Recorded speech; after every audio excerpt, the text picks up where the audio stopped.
স্থানে অবতীর্ণ হন, দুঃখ তোমার সেবা পরিচর্যা করতে পারছি না। কারো দুঃখ এলে তখন জানান এই নাম করতে পারছে না, নাম করছে না, ও সেবা করছে না, তখন প্রভুর নাম ধরে ডাকেন যে সকল সংসার কৃষ্ট বহির্মুখ। কৃষ্ট বহির্মুখ অর্থাৎ কৃষ্ণের সেবা পাচ্ছে না, কৃষ্ণের সেবা নিতে পারছে না, ওসব নিলে আমাদের উদর পূর্ণ হবে না, আমরা উদর পূর্তি করতে পারবো না, ওটা আমাদের জন্য নয়। এটাই হলো দুঃখ কৃষ্ণ ভক্তের কাছে, যাহারা জ্ঞানী, যাহারা ভগবত প্রেমিক। এদের দুঃখ কি হবে? হে প্রভু, এর এই জন্মে জন্মে কি দুঃখ পাবে? কখনো জলে জন্ম হবে, কখনো স্থলে জন্ম হবে, কখনো আকাশচরে জন্ম হবে, এইভাবে জন্মে জন্মে শুধু দুঃখ কষ্ট ঘুরতে থাকবে। দুঃখ সহ্য করতে পারেন না কারা? ভগবত প্রেমিক, ভগবত জ্ঞানীগণ।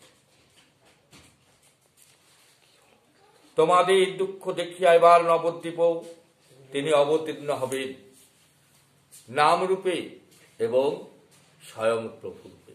কি রূপে অবতার হচ্ছেন? নাম রূপে। তাহলে সেখানে নাম করলে তিনি আসবেন দুঃখ দূর করতে। দুঃখী জন কারা? নিমায়ের কাছে যে কাতর কণ্ঠে বলছেন, প্রভু আপনি যদি কৃষ্ণ নাম করেন আমরা তাহলে একটু জীবিত হব, আমরা বেঁচে থাকব। কারণ নাম করলে সব পরিহাস করে, সেবা করলে পরিহাস করে। হে প্রভু, কত রকম ভাবে নিন্দে করে। হে দয়াময়, আমরা কিভাবে পরিত্রাণ পাব? তাই মহাপ্রভু তাদের দুঃখ শুনলেন, তাদের কষ্টের কথা শুনে তখন তিনি বললেন, তোমাদের যে দুঃখ, অতএব তোমাদের এই দুঃখের কথা কৃষ্ণ শুনেছেন, তিনি অবশ্যই নবদ্বীপে অবতীর্ণ হবেন। তখন তিনি গর্জন করছেন মহাপ্রভু, আর কি বলছেন?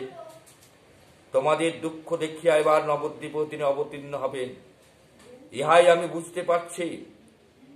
আনাইব, তাকে আনবো, সবাইকে বোঝাবো শ্রীকৃষ্ণের এবং কৃষ্ণ ভজনের মহিমা।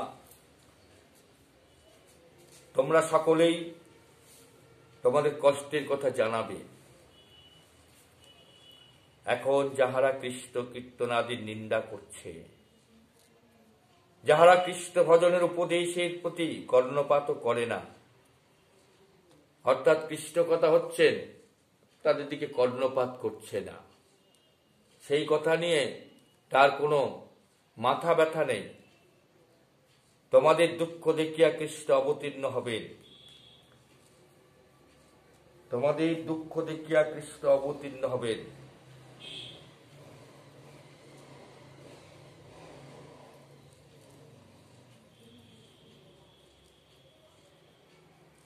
আর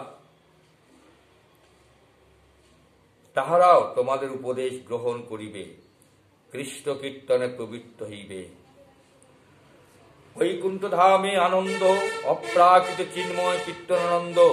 যেখানে বৈকুণ্ঠ ধাম, সেই বৈকুণ্ঠ ধামে নিরন্তর কৃষ্ণ গুণগান কীর্তন আনন্দের সহিত যখন প্রভুকে ধ্বনিত হয়, যখন সেই প্রভুকে ডাকতে থাকে স্মরণ করে,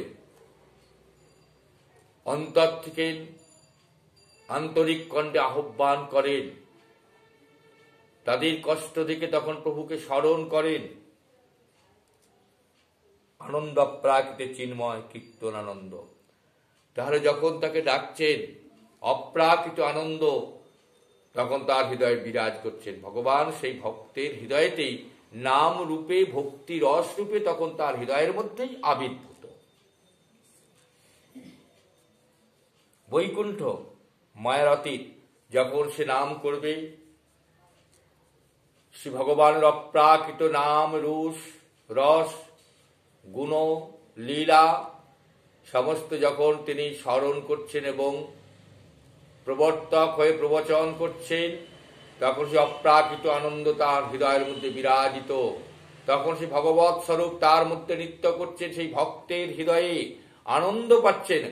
আর সেই আনন্দময় রসকীর্তনকে যারা শ্রবণ করছেন, তারা আনন্দ পরিপূর্ণ হইয়া যাচ্ছেন।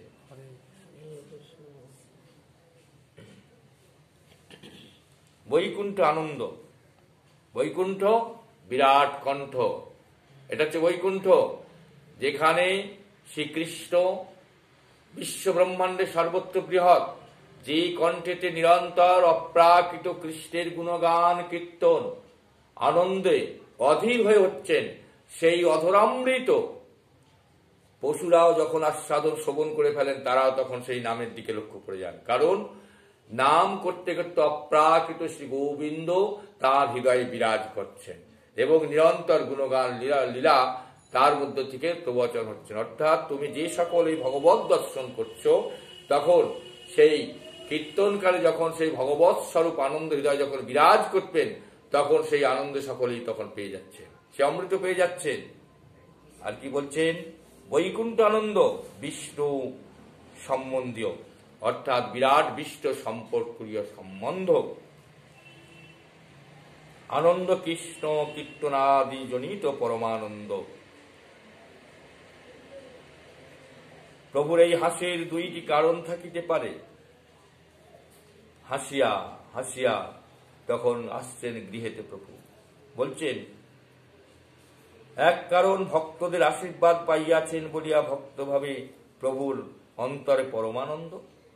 ভক্তরা সকলেই আশীর্বাদ করেছেন নিমাই পণ্ডিতকে, তুমি কৃষ্ণ ভক্ত হও, তুমি কৃষ্ণের গুণগান কীর্তন করো, তুমি যেমন বিদ্যারসে সারা নবদ্বীপকে ডুবিয়ে দিয়েছ, তেমনি তুমি রসময় কৃষ্ণচন্দ্রের গুণগান কীর্তন করে নবদ্বীপকে ডোবাও, সকলেই তখন আনন্দে বিভোর হবে। কৃষ্ণ তোমার হোক, তখন সকলেই আশীর্বাদ করেছে। সেই আনন্দে, সেই আশীর্বাদ আনন্দে পরমানন্দে তখন তিনি হাসছেন। অন্য কারণ, ভক্তগণ তখনও তাহাকে চিনিতে পারেন নাই, মহাপ্রভুকে তখন চিনতে পারেন নাই। যেমন এখানে অনেকে মহাপ্রভু আছেন, ঠাকুর মনে করে প্রণাম করে গেল। মহাপ্রভু কেউ চেনে? আমরা চিনি।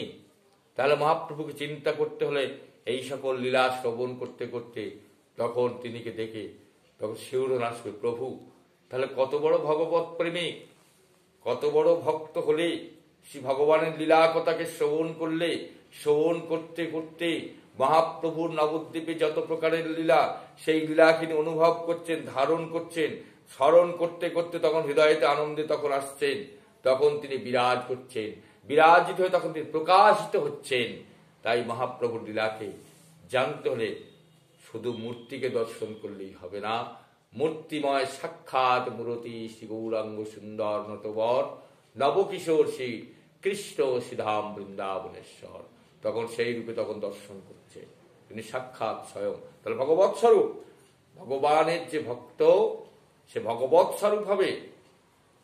ভগবানের কথাকে সকল থেকে আস্বাদন করতে হবে এবং হৃদয় ধারণ করতে হবে, সেটাকে অনুভব করতে হবে ভালো করে। শ্রী মহাপ্রভু সেই লীলাকে বারংবার হৃদয়ের মধ্যে ভালো করে তাকে দধিমন্থন করতে হবে, নবনীত তবে উঠবে। দধিমন্থন না করলে যেমন ননি ওঠে না, সেই লীলাকে আস্বাদন করে ভালো করে শ্রবণ গ্রহণ করে সেটাকে মন্থন করতে হবে।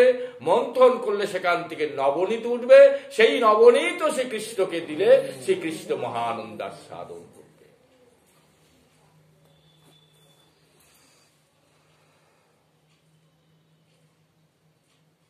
সেই পরমানন্দজনিত হাসি, সেই আনন্দজনিত হাসি, কৌতুক রঙ্গের হাসি বলিয়া সংহার করিব, তখন হাসছেন আর বলছে সকলকে সংহার করব। কামরিপু, শরীরের মধ্যে যে কামনা বাসনা আছে আমাকে অসৎ পথে চালিত করছেন। হরে কৃষ্ণ, আমাকে অসৎ উদ্দেশ্য নিয়ে যাচ্ছেন, আমি একে সংহার করব। কাকে সংহার? তার যে সমস্ত দুরন্ত রিপুগুণ অসৎ পথে নিয়ে যাচ্ছেন, তাকে প্রভু বলছে সংহার করব, সংহার করব, সংহার করব। এই অসৎ পথকে আমি ভেতর থেকে বিনাশ করব। অতএব আমি পেয়েছি প্রভুকে, তাহলে প্রভু ছাড়া এই ভিতরে অশুভ শক্তিকে কেউ আর বিনাশ করতে সক্ষম নয়। এই কথাগুলি হইতেছেন প্রভুর শ্রীকৃষ্ণ ভাবের উক্তি। তাহলে অশুভ শক্তিকে দূর করতে পারেন একমাত্র গৌরহরি, একমাত্র শ্রীকৃষ্ণচন্দ্র। এটিকে আমাকে ভালো করে বিজ্ঞানের সহিত আমাকে অনুভব করতে হবে।